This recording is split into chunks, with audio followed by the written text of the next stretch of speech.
Hello friends, उम्मीद है आप सब बहुत मस्त होंगे, बहुत बढ़िया होंगे। तो चलिए शुरू करते हैं आज की क्लास। पिछली क्लास में हमने बजट शुरू किया था और हमने जहां से खत्म किया था उसी के आगे अब कंटिन्यू करते हैं। ठीक है, तो आज हम पढ़ेंगे बजट के संघटक, कंपोनेंट ऑफ बजट, यानी बजट के कितने भाग होते हैं। ठीक है, तो जो बजट होता है उसके दो भाग होते हैं। पहले राजस्व बजट पहला, और दूसरा है हमारा पूंजीगत बजट। राजस्व बजट को हम रेवेन्यू बजट भी बोलते हैं और जो हमारा पूंजीगत बजट है उसको हम कैपिटल बजट भी बोलते हैं। राजस्व बजट को भी दो भागों में बांटते हैं, एक राजस्व प्राप्ति और दूसरा राजस्व खर्च, रेवेन्यू रिसेप्ट एंड रेवेन्यू एक्सपेंडिचर। वहीं पूंजीगत बजट को भी हम दो भागों में बांटते हैं, कैपिटल रिसेप्ट यानी पूंजीगत प्राप्ति और पूंजीगत खर्च, कैपिटल एक्सपेंडिचर। तो राजस्व बजट क्या है, पहले पूरा राजस्व बजट पढ़ते हैं, फिर हम पढ़ते हैं पूंजीगत बजट। ठीक, तो राजस्व बजट क्या होता है, रेवेन्यू बजट क्या होता है। रेवेन्यू बजट में उन सभी प्राप्ति यानी सोर्स ऑफ इनकम और एक्सपेंडिचर को शामिल किया जाता है जो क्या होते हैं, नियमित होते हैं। नियमित होते हैं यानी ऐसा नहीं है कि अभी आया इनकम, अभी प्राप्त हुई फिर नहीं हुई, या फिर ऐसा खर्च नहीं कि सरकार ने आज किया कल नहीं किया। ठीक है, नियमित, जैसे कि आप सोर्स ऑफ इनकम मतलब प्राप्ति, जैसे सरकार आप पे टैक्स लगाती है तो ऐसा नहीं कि कभी टैक्स लगाई कभी नहीं लगाई, है ना। दूसरा खर्च, जैसे नियमित खर्च, जैसे कि सरकार जो संवैधानिक पदों पर है, वेतन भत्ता इत्यादि जो देती है, सुरक्षा पे जो खर्च करती है ना। तो यानी जो राजस्व बजट है इसमें वो सरकार उन सभी प्राप्ति यानी सोर्स ऑफ इनकम और एक्सपेंडिचर और खर्च को शामिल किया जाता है जो क्या होते हैं, नियमित होते हैं।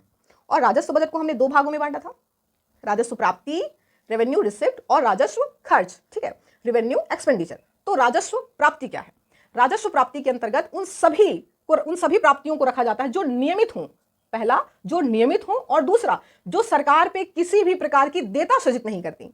देयता मतलब लायबिलिटी। और आप जैसे बैंक होता है ना, बैंक के बहुत सारे कार्य होते हैं लेकिन उसके दो प्रमुख कार्य होते हैं। पहला आपका जमा स्वीकार करना और आपको उधार देना। तो जो आपका जमा स्वीकार करता है, जो आप बैंक में पैसे जमा करते हैं, उस पे बैंक क्या करता है, आपको ब्याज देता है ना, और आपकी धनराशि भी चुकाता है, तो वो बैंक की क्या है, लायबिलिटी है। ठीक है, तो ऐसे ही जब सरकार क्या करती है, आपसे किसी भी तरह का जो धनार्जन करती है उस पर किसी भी प्रकार की देयता नहीं होती, मतलब सरकार उसको चुकाती नहीं है, प्लस अब चुकाएगी नहीं तो ब्याज क्या देगी, है ना।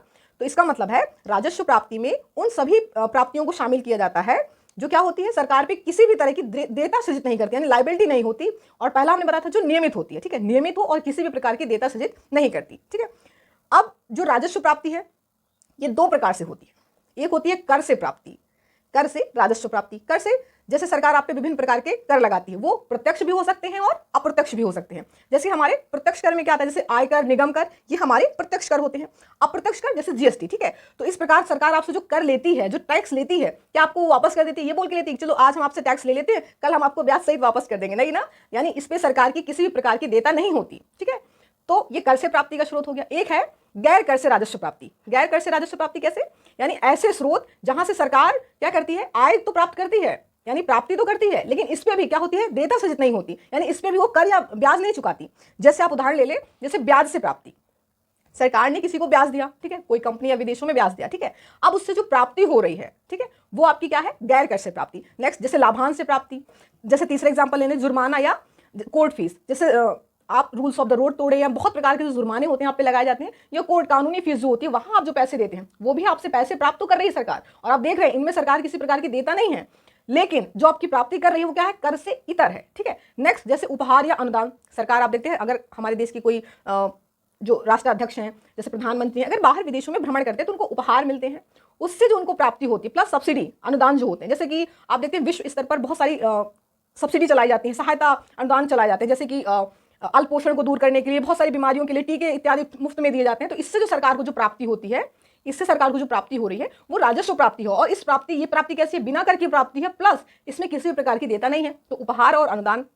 राजकीय संपत्ति, राजकीय संपत्ति कैसे, जैसे ऐसा कोई भी संपत्ति जिसका कोई उत्तराधिकारी नहीं है, जिस संपत्ति का कोई उत्तराधिकारी नहीं है, वो संपत्ति भी सरकार की राजस्व प्राप्ति में आती है। और राजस्व प्राप्ति में कैसी, गैर कर राजस्व प्राप्ति। ठीक है, तो ये हमारा है राजस्व बजट। राजस्व बजट में दो हमने पढ़ा, राजस्व प्राप्ति, पहला हमने पढ़ा राजस्व प्राप्ति। ठीक है, अब हम पढ़ेंगे राजस्व खर्च कि राजस्व खर्च क्या है। राजस्व खर्च ऐसा खर्च जो नियमित हो, जो नियमित हो, दूसरा तथा ये गैर उत्पादक हो, अर्थात ये किसी भी प्रकार की संपत्ति का सृजन नहीं करता हो। ऐसा खर्च जो नियमित हो तथा किसी भी प्रकार की संपत्ति का सृजन नहीं करता हो, यानी गैर उत्पादक खर्च हो। नियमित खर्च जैसे हमने बताया था एग्जाम्पल पहले ही, जैसे सरकार किसी को वेतन भत्ता इत्यादि में खर्च करती है, ठीक है, तो क्या होते हैं, ये खर्च नियमित होते हैं, लेकिन ये क्या होते हैं, ये गैर उत्पादक खर्च होते हैं। ठीक है, अब अगर हम राजस्व खर्च का एग्जाम्पल देखें तो जैसे ब्याज भुगतान, अब सरकार ने किसी से उधार लिया हो, तो ऐसे थोड़ी ना होता है कि एक कुछ समय ब्याज देती है, कुछ समय ब्याज नहीं देती, उसे ब्याज चुकाना पड़ेगा, यानी नियमित है, ठीक है। और ये गैर उत्पादक है, ठीक है।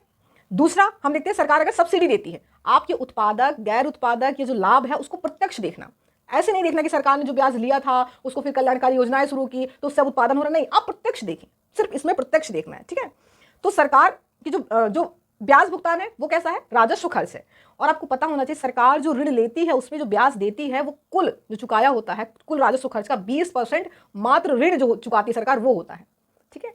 जैसे और नेक्स्ट एग्जांपल, जैसे सब्सिडी होती है, सरकार सब्सिडी देती है, ये भी क्या है हमारा गैर उत्पादक खर्च होता है, ठीक है। या फिर जैसे कल्याणकारी योजनाएं सरकार चलाती हैं, वहां भी ये क्या है, गैर उत्पादक खर्च है। हमने बोला आपको प्रत्यक्ष देखना है, ये नहीं देखना कि कल्याणकारी योजना सरकार ने चलाई, शिक्षा और स्वास्थ्य पर खर्च किया तो वो क्या हुए, मानव विकास एक तरह से हो रहा है, नहीं, आप प्रत्यक्ष देखें, ठीक है। यानी एक हाथ ले और दूसरे हाथ दे, ये वाला आपको देखना है कॉन्सेप्ट, ठीक है।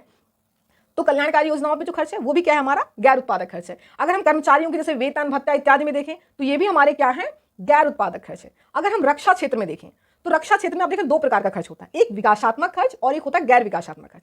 विकासात्मक खर्च कैसे, जैसे कि भारत में सपोज अर्जुन टैंक का निर्माण हुआ, अब ये अर्जुन टैंक देश में ही सुरक्षा में लग जाए, देश में ही हम इसको कंज्यूम करने लगे, जो सेना हमारी कंज्यूम कर रही, अपने उपभोग में रख रही, ठीक है, अपने यूज में रख रही है, तो ये हमारा क्या है, गैर उत्पादक खर्च है। लेकिन हमने अर्जुन टैंक बनाया और उसको बेच दिया तो हमारी संपत्ति का सृजन हुआ, ठीक है। तो अब चूंकि संपत्ति का सृजन हो रहा है तो ये राजस्व खर्च नहीं है। हमने राजस्व खर्च बोला कि जो नियमित हो लेकिन संपत्ति का सृजन नहीं करती, यानी गैर उत्पादक खर्च हो, तो ये क्या हो जाएगा, ये दूसरे का, ये पूंजीगत का भाग हो जाएगा, ठीक है। तो रक्षा में हमने देखा कि दो होते हैं, एक विकासात्मक खर्च रक्षा खर्च में और एक होता है गैर विकासात्मक खर्च। तो जो गैर विकासात्मक खर्च होता है वो हमारा क्या होता है, वो हमारा राजस्व खर्च में आता है।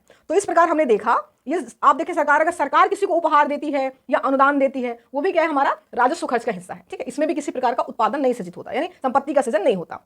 तो हमने देखा कि जो हमारा राजस्व बजट है, राजस्व बजट वो दो तरीके का है, दो चीजों से मिलकर बना होता है। कैसे बनता है, राजस्व खर्च और राजस्व प्राप्ति, यानी रेवेन्यू बजट जो हमारा है वो किससे बना, revenue receipt plus revenue expenditure, राजस्व बजट बराबर राजस्व प्राप्ति प्लस राजस्व खर्च, ठीक है। अब हम समझते हैं कि हमारा पूंजीगत बजट क्या है। पूंजीगत बजट, कैपिटल बजट, हमने देखा था कि जो राजस्व बजट है उसमें हमने पढ़ा था कि इसमें सरकार के उन सभी प्राप्ति और खर्च को शामिल किया जाता है जो नियमित होते हैं, राजस्व बजट में हमने पढ़ा था। तो पूंजीगत बजट क्या है, पूंजीगत बजट भी ऐसा ही है, बस थोड़ा सा भिन्न है। कैसे, पूंजीगत बजट में सरकार के उन सभी खर्च और प्राप्ति को शामिल किया जाता है जो नियमित नहीं होते, बल्कि विभिन्न अंतरालों में होते हैं। अर्थात ऐसा नहीं कि अभी जो चीज प्राप्त हो रही है वो हमेशा प्राप्त होगी, ठीक है, वो कंटिन्यू नहीं होता। जैसे सरकार, जैसे अब हम एग्जांपल से पढ़ते हैं, ठीक है। जो पूंजीगत बजट है वो क्या है, हमारा दो प्रकार का, हम उसको भी दो भागों में बांटते हैं। पहला पूंजीगत प्राप्ति कैपिटल रिसिप्ट और दूसरा हम बांटते हैं पूंजीगत खर्च कैपिटल एक्सपेंडिचर। अब पूंजीगत प्राप्ति क्या होती है, ऐसी प्राप्ति, सरकार की ऐसी प्राप्ति जो सरकार की देयता में वृद्धि करे या सरकार की संपत्ति को कम करे। पहली कंडीशन, पूंजीगत प्राप्ति जो है उसमें पहली कंडीशन कि या तो सरकार की देयता में वृद्धि कर दे, लाइबिलिटी उसकी बढ़ाए, यानी सरकार ने जो लिया है उसको चुकाए और कैसे चुकाए, कर सहित चुकाए, ठीक है।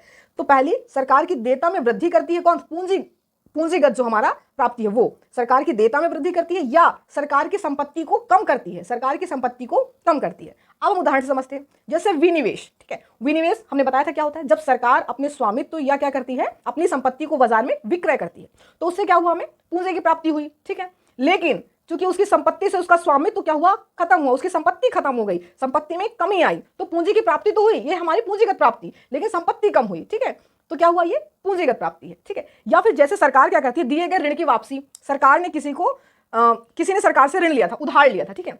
जैसे मैं आपको उधार देती हूं और मैं आपको जब उधार देती हूं तो उससे मुझे ब्याज की प्राप्ति होती है, ठीक है।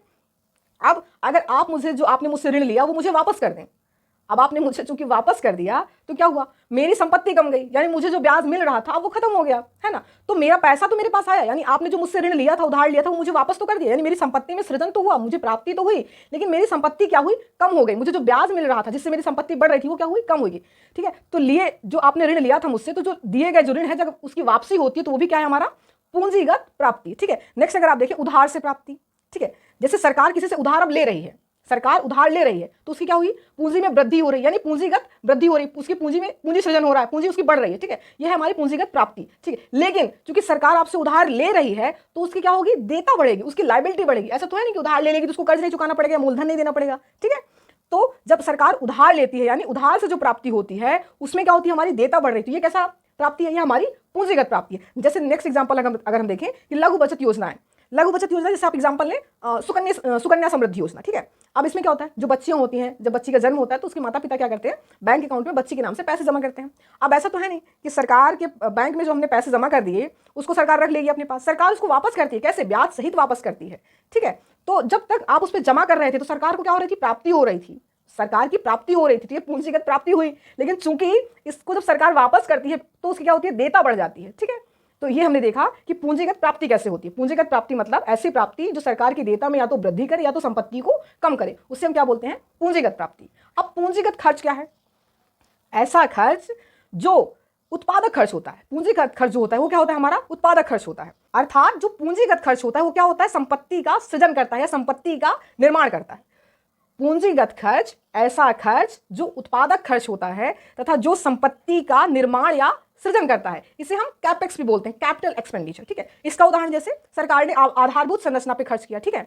हमने पहले पूंजीगत बजट की परिभाषा में पढ़ा था, ऐसी प्राप्ति या खर्च जो नियमित नहीं होते, ठीक है। तो सरकार ने आधारभूत संरचना पे खर्च किया तो उससे उत्पादन होगा। उत्पादन कैसे? जैसे सरकार ने अच्छी हाईवे रोड बना दी, अब जो टोल टैक्स लगता है, जो टैक्स सरकार ले रही है, समझ गए ना, तो मतलब वो खर्च हो सकता है कि नियमित हो। अब हाईवे पे सड़क गाड़ी या वाहन चले ही ना, तो वहां से कैसे प्राप्ति होगी, ठीक है। यानी नियमित भले ना हो लेकिन प्राप्ति जरूर होती है। यानी ऐसा खर्च सरकार का जहां पे सरकार इन्वेस्ट करती है, खर्च करती है, तो उससे उत्पादन होता है, तो हमारा क्या होता है, पूंजीगत खर्च, ठीक है। जैसे हमने बताया आधारभूत संरचनाओं में खर्च, या फिर हम नेक्स्ट ले सकते हैं मशीनों में खर्च, ठीक है। सरकार ने कोई मशीन खरीदी, अब उसकी मैन्युफैक्चरिंग कर रही है, ठीक है। मैन्युफैक्चरिंग से जो प्राप्ति हो रही है क्या हो रहा है, उसका उत्पादन हो रहा है, ठीक है। तो खर्च तो किया मशीन में, लेकिन उससे क्या हो रहा है, हमारा उत्पादन बढ़ रहा है। नेक्स्ट हम देखते हैं जैसे सरकार द्वारा दिया गया उधार, सरकार ने आपको उधार दिया किसी को, बाह्य विदेश कंपनी या घरेलू देश में किसी को उधार देती है, ठीक है। अब उससे ब्याज की हमें क्या हो रही है, प्राप्ति हो रही है, ठीक है। तो ये भी क्या है, हमारा पूंजीगत खर्च है। तो हमने देखा कि जो हमारा पूंजीगत बजट है यानी कैपिटल बजट है वो कैसे बना, पूंजीगत प्राप्ति और पूंजीगत खर्च, capital receipt plus capital expenditure equal to capital budget, पूंजीगत बजट, ठीक है। अगर कभी आपको डीसीआर वर्ड या एनडीसीआर वर्ड दिख जाए तो ये भी आपकी क्या है, प्राप्ति से संबंधित है। अब कैसी प्राप्ति, देखिए डीसीआर का मतलब होता है डेट क्रिएटिंग रिसेप्ट, यानी ऐसी प्राप्ति जो देयता सृजित करती है, ठीक है। और एनडीसीआर का मतलब होता है नॉन डेट क्रिएटिंग रिसेप्ट, यानी ऐसी प्राप्ति जो देयता सृजित नहीं करती। और हम जानते हैं कि सरकार की जो प्राप्ति होती है यानी कुल प्राप्ति, उसको हम कैसे लिख सकते हैं, पूंजीगत जो राजस्व प्राप्ति है वो प्लस पूंजीगत प्राप्ति जो है वो, राजस्व प्राप्ति प्लस पूंजीगत प्राप्ति, ये सरकार की कुल प्राप्ति है। और हम जानते हैं कि जो राजस्व प्राप्ति होती है वो किसी भी प्रकार की देयता सृजित नहीं करती, इसको हम क्या लिख सकते हैं, एनडीसीआर, इसको हम एनडीसीआर भी बोल सकते हैं, ठीक है। नॉन डेट क्रिएटिंग रिसेप्ट, यानी ऐसी प्राप्ति जो देयता सृजित नहीं करती। अब हम आते हैं पूंजीगत प्राप्ति। हम जानते हैं कि जो पूंजीगत प्राप्ति है, ठीक है, उसमें हमने दो चीजें देखी, एक हमने देखा जो क्या होता है कि जो देयता में वृद्धि करती है, और एक होती है हमारी जो संपत्ति में कमी करती है। देयता में वृद्धि मतलब हमने देखा अगर हम उधार ले रहे हैं, तो पैसे तो आ रहे हैं लेकिन वो हमारी देयता को बढ़ा देता है, ठीक है। तो ये क्या है, हमारा डेट क्रिएटिंग रिसेप्ट यानी डीसीआर है, ठीक है। दूसरा हमने पूंजीगत में एक और देखा था कि जो देयता में तो वृद्धि नहीं करता लेकिन हमारी संपत्ति को कम करता है, जैसे हमने देखा विनिवेश, ठीक है। तो संपत्ति को भले कम कर रहा है लेकिन ये किसी भी प्रकार की देयता में वृद्धि नहीं करता, तो ये भी क्या हुआ हमारा एनडीसीआर, नॉन डेट क्रिएटिंग रिसेप्ट, ठीक है। तो कुल प्राप्ति को अगर हम राजस्व प्राप्ति या पूंजीगत प्राप्ति में ना लिखकर अगर हम दूसरे शब्दों में लिखना चाहे कि कुल प्राप्ति, तो कैसे लिखेंगे, कुल प्राप्ति बराबर डीसीआर प्लस एनडीसीआर, यानी ऐसी प्राप्ति जो देयता सृजित करती है डीसीआर तथा ऐसी प्राप्ति जो देयता सृजित नहीं करती एनडीसीआर, ठीक है। अगर हम एनडीसीआर निकालना चाहें अब यहां से कि ऐसी प्राप्ति जो देयता सृजित नहीं करती सरकार की, तो हम क्या करेंगे, जो कुल प्राप्ति है उसमें से जो देयता सृजित करती है यानी डीसीआर को घटा दें, यानी डीसीआर कुल प्राप्ति माइनस डीसीआर इक्वल टू एनडीसीआर, ठीक है। और अगर हम निकालना चाहें कि ऐसी सरकार की प्राप्ति जो देयता सृजित करती है, ठीक है, तो उसको अगर निकालना चाहें यानी डीसीआर निकालना चाहें तो हम कुल प्राप्ति से एनडीसीआर घटा देंगे तो हमारा डीसीआर निकल आएगा। तो हमने देखा जो एनडीसीआर और डीसीआर अगर वर्ड आ जाए कहीं तो ये भी आपकी राजस्व और पूंजीगत से संबंधित है, प्राप्ति से ही संबंधित है दोनों, ठीक है। लेकिन कैसी प्राप्ति, डीसीआर जो आपकी देयता सृजित करती है और एनडीसीआर जो आपकी देयता सृजित नहीं करती। और हमने देखा कि जो हमारी राजस्व प्राप्ति होती है वो हमारी किसी भी प्रकार की देयता सृजित नहीं करती, यानी ये एनडीसीआर है। और जो पूंजीगत प्राप्ति है उसमें दो प्रकार की प्राप्ति होती है, एक ऐसी प्राप्ति जो हमारी देयता में वृद्धि करती है यानी देयता सृजित हो रही है, लायबिलिटी हमारी बढ़ा रही है सरकार की, तो वो डीसीआर हो जाएगा। तथा एक ऐसा हमने देखा था उसमें पूंजीगत प्राप्ति में ऐसी प्राप्ति जो हमारी देयता तो सृजित नहीं करता लेकिन हमारी संपत्ति को कम करता है, ठीक है। तो ये हमारा एनडीसीआर में आ जाता है, ठीक है, नॉन डेट क्रिएटिंग रिसेप्ट, ठीक है। अच्छा, अब इसमें आप एक और चीज समझिए, जैसे सरकार है, ठीक है। अब सरकार ने क्या किया, सरकार उधार लेती है, ठीक है, उधार ले रही है और एक तरफ उधार दे रही है। तो सरकार उधार जो ले रही है यानी ये क्या है, हमारा पूंजीगत प्राप्ति है। पूंजीगत प्राप्ति जो क्या करती है, हमारी देयता सृजित देयता में सृजन करती है, यानी देयता सृजित करती है, यानी डीसीआर है। ठीक है, सरकार उधार ले रही है, ये क्या है, पूंजीगत प्राप्ति है जो सरकार की देयता में सृजन करती है। ठीक है, और जो सरकार ने उधार लिया उस पर जो ब्याज भुगतान करती है वो क्या है, जो ब्याज भुगतान कर रही है सरकार, वो है हमारा राजस्व खर्च का हिस्सा। सरकार उधार प्राप्त कर रही है वो हमारा पूंजीगत प्राप्ति है। ठीक है, लेकिन चूंकि ये देयता सृजित कर रहा है, ठीक है, देयता सृजित मतलब इसको लौटाना पड़ रहा है, जो उधार लिया उसको लौटाएगी ब्याज सहित। तो जब उसको लौटाती है यानी जो उसका ब्याज भुगतान है वो किसके अंतर्गत आता है, वो हमारे राजस्व खर्च के अंतर्गत आता है। ठीक है, उसी प्रकार अगर सरकार उधार दे रही है, अब सरकार क्या कर रही है, उधार दे रही है, तो कैसा खर्च है, राजस्व पूंजीगत खर्च है। उधार दे रही है पूंजीगत खर्च है, क्यों, क्योंकि ये उत्पादक खर्च है, सरकार ने उधार दिया तो उसको ब्याज प्राप्त होगा। ठीक है, तो जो उधार दे रही है ये उसका कैसा खर्च है, पूंजीगत खर्च हुआ, क्यों, क्योंकि उस पे संपत्ति का सृजन होगा। लेकिन उससे जो ब्याज प्राप्ति हो रही है, जो उधार दे रही है सरकार, अब उससे सरकार को जो ब्याज प्राप्ति हो रही है वो सरकार की किसके अंतर्गत आएगा, वो सरकार की राजस्व प्राप्ति है। और कौन सी राजस्व प्राप्ति, गैर कर राजस्व प्राप्ति।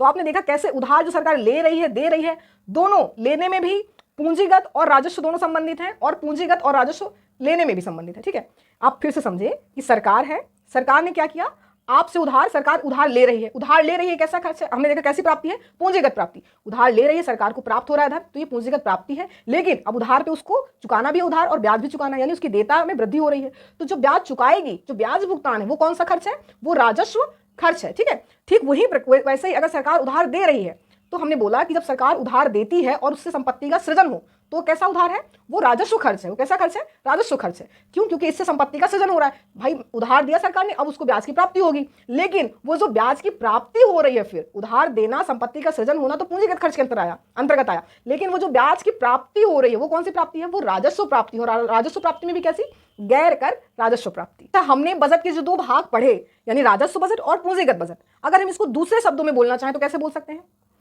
एक हम प्राप्ति के आधार पर और एक खर्च के आधार पर, यानी बजट प्राप्ति के आधार पर और खर्च के आधार पर। और प्राप्ति के आधार पर हम कैसे लिख सकते हैं उसको, राजस्व प्राप्ति प्लस पूंजीगत प्राप्ति, और खर्च में राजस्व खर्च प्लस पूंजीगत खर्च, हम इसको ऐसे भी लिख सकते हैं, है ना।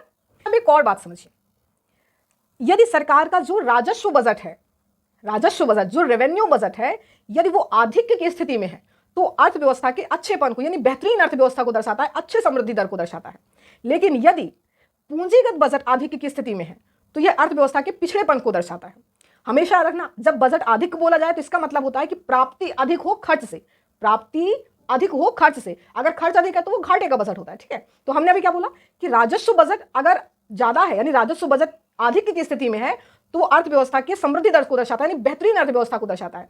वहीं अगर पूंजीगत जो बजट है वो आधिक्य की स्थिति में आता है तो वो अर्थव्यवस्था के पिछड़ेपन को दर्शाता है। अब कैसे देखिए, अभी हम देखते हैं कि राजस्व जो बजट है वो क्या है, आधिक्य की स्थिति में। और हम जानते हैं कि आधिक्य की स्थिति का मतलब होता है कि जो हमारी प्राप्ति है वो खर्च से ज्यादा है, प्राप्ति खर्च से ज्यादा है। और हम जानते हैं कि जो राजस्व बजट के अंतर्गत जो प्राप्ति होती है वो कैसी होती है, वो देयता सृजित नहीं करती, यानी ऐसी प्राप्ति उसमें होती है जिसमें सरकार की किसी भी प्रकार की लायबिलिटी नहीं होती, सरकार को टैक्स इंटरेस्ट नहीं चुकाना पड़ता, उसको वापसी नहीं करनी पड़ती, अगर ऐसी प्राप्ति में वृद्धि हो रही है। ठीक है, प्लस हमने देखा कि राजस्व खर्च में जो खर्च होता है वो कैसा होता है, वो गैर उत्पादक खर्च होता है, यानी उसमें जो खर्च किया गया उससे किसी भी प्रकार की संपत्ति का सृजन नहीं होता। अब आप देखिए कि आपके पास ऐसे धन ज्यादा आ रहा है जिसमें आपको किसी भी प्रकार का इंटरेस्ट नहीं चुकाना, आपको वापसी नहीं करनी, यानी देयता नहीं आपकी सृजित हो रही है। और दूसरी तरफ आपका जो गैर उत्पादक खर्च है वो कम हो रहा है, जो गैर उत्पादक खर्च है वो कम हो रहा है, और जो देयता सृजित नहीं करती ऐसी संपत्ति बढ़ रही है। तो यानी राजस्व बजट जो होता है उसका अधिक अर्थव्यवस्था के बेहतरी के लिए दर्शाता है। ठीक है, दूसरी तरफ हमने क्या बोला कि जो पूंजीगत बजट है, जो पूंजीगत बजट है उसका आधिक्य में होना अर्थव्यवस्था के पिछड़ेपन को दर्शाता है। अब ये कैसे, हम जानते हैं कि पूंजीगत बजट में क्या होता है, जो पूंजीगत जो प्राप्ति होती है ये अधिक होगी, इसका मतलब है जब पूंजीगत बजट अधिक का मतलब पूंजीगत प्राप्ति अधिक और पूंजीगत खर्च कम। ठीक है, अब हम जानते हैं कि जो पूंजीगत प्राप्ति जो हमें होती है वो हमारी देयता में क्या करती है, वृद्धि करती है, यानी हमारी देयता को वो सृजित करती है। यानी सरकार पूंजीगत प्राप्ति के अंतर्गत जैसे विभिन्न प्रकार के लोन या उधार इत्यादि जो ले रही है या विनिवेश ही कर रही है, ठीक है, उसकी संपत्ति में कमी आ रही है। ठीक है, तो क्या होती है, ऐसी प्राप्ति इसमें शामिल होती है, पूंजीगत प्राप्ति में ऐसी प्राप्ति शामिल होती है जो क्या करती है, हमारी देयता में वृद्धि करती है, तो हमारी संपत्ति को कम कर रही होती है। ठीक है, ये हमारी पूंजीगत प्राप्ति होती है, यानी ऐसी प्राप्ति बढ़ रही है, हमारी ऐसी प्राप्ति बढ़ रही है। और दूसरी तरफ हमने देखा था कि जो पूंजीगत खर्च है उसमें कैसा खर्च होता है, ऐसा खर्च होता है जो हमारा उत्पादन बढ़ाता है, यानी राजस्व खर्च में वो खर्च होता है जो उत्पादक खर्च होता है, जैसे आधारभूत संरचनाओं में निर्माण, मशीन इत्यादि में जो किया गया निर्माण होता है। ठीक है, यानी उससे संपत्ति हमने उधार दे दिया तो उससे हमें जो ब्याज मिल रहा है, तो इस प्रकार के खर्च में कमी हो रही है। अब जो हमारी संपत्ति का सृजन कर रहे थे उस खर्च में कमी हो रही है, और जो हमारी देयता को बढ़ा रहा है उस खर्च में हमारी क्या हो रही है, उसमें वृद्धि हो रही है। तो आप समझ गए कि कैसे ये इसका आधिक्य में होना खतरनाक है। यानी जब पूंजीगत बजट आधिक्य में होता है तो हमारा क्या होता है, पूंजीगत प्राप्ति अधिक होती है। पूंजीगत प्राप्ति का मतलब सरकार की देयता बढ़ रही है, चाहे वो संपत्ति कम हो या देयता बढ़े, ठीक है। पूंजीगत प्राप्ति में वृद्धि होने का यही मतलब होता है। और जब पूंजीगत खर्च कम हो रहा है इसका मतलब ऐसा खर्च कम हो गया है जो उत्पादन करता था, ठीक है। तो हमने देखा कि कैसे राजस्व जो बजट है उसका आधिक्य में होना अर्थव्यवस्था के लिए अच्छा है, और पूंजीगत बजट का आधिक्य में होना अर्थव्यवस्था के पिछड़ेपन को दर्शाता है। अब ये कैसे होता है, क्यों, हम कैसे मान लें कि ऐसे है, ठीक है। दूसरा, हम अगर ये देखें कि अगर जो बजट सबसे बेहतरीन, ये कह सकते हैं आदर्श बजट क्या होता है, तो नेक्स्ट क्लास में हम जानेंगे कि आदर्श बजट क्या है, और ये बजट का आधिक्य क्या है, बजट घाटे का बजट क्या है, बजट डेफिसिट क्या है, सरप्लस बजट क्या है, संतुलित बजट क्या है, बैलेंस्ड बजट क्या है। तो चलिए मिलते हैं नेक्स्ट क्लास में, जहां से आज हम खत्म कर रहे हैं यहीं से शुरू करेंगे, ठीक है। तब तक के लिए हंसते रहिए, मुस्कुराते रहिए, अपना ख्याल रखिए। जय हिंद, जय भारत।